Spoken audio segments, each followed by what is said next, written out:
कड़ी में एक बहुत सुंदर भोला बाबा के मार्मिक भजन हमारे माय भाई सब से देख रहे थे। बड़ा सुंदर मार्मिक भजन है और प्रस्तुत करी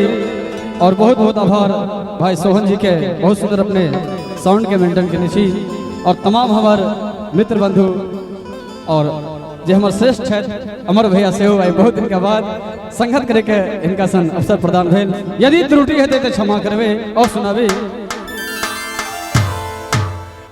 विपैत के मारल शरण तो विपैत के मारल शरण तो झहर नयन सो हमरे दुख लोल झहर नयन सो हमरे दुख लोल विपैत के मारल शरण तो विपैत के मारल शरण तो झहर नयन सो हमरे दुख लोल झहर नयन सो हमरे दुख लोल।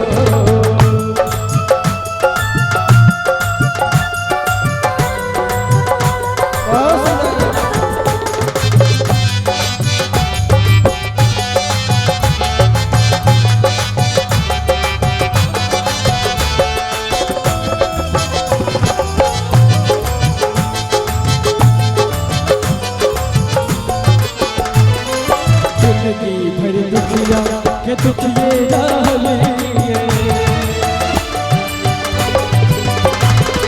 जिंदगी भर दुखिया के दुखिए रहलिए जिंदगी भर दुखिया के दुखिए रहलिए बनियाऊ में भोला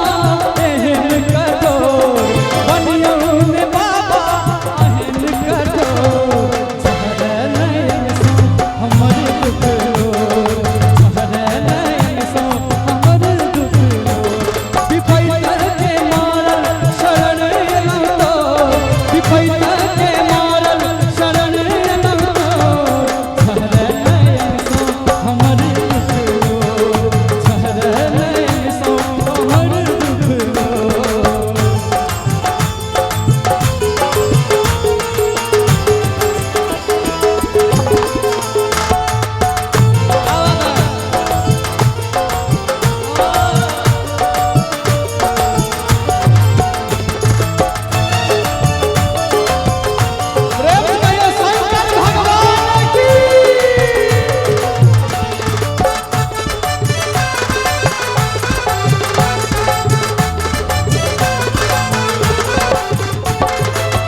मेरे कपड़े क्यों सुनी छै दुखरा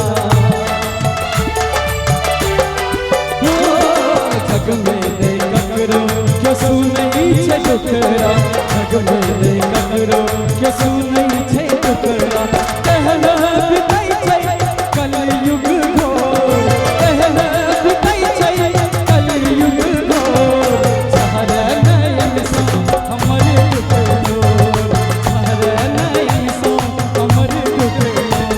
विपैत के मारल शरण तो विपैत के मारल शरण तो झहर नयन सो हमरे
जय हो जय हो।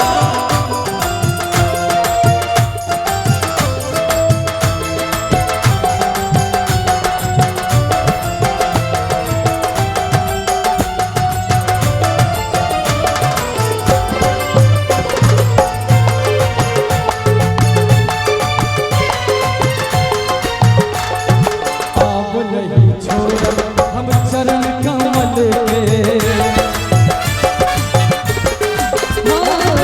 आप नहीं छोड़ब हम चरण कमल के आप नहीं छोड़ब हम चरण कमल के बाबा सरस के लगा लियो बाबा सरस के लगा लियो तोहरे नयन सो हमर दुख लो तोहरे नयन सो हमर दुख लो विपैत के मारल शरण लौटा विपैत के मारल शरण लौटा तोहरे नयन सो हमर दुख लो तोहरे नयन सो हमर दुख लो तोहरे नयन सो हमर दुख लो तोहरे नयन सो हमर दुख लो तोहरे नयन सो हमर दुख लो हमर दुख लो हमर दुख लो हमर दुख लो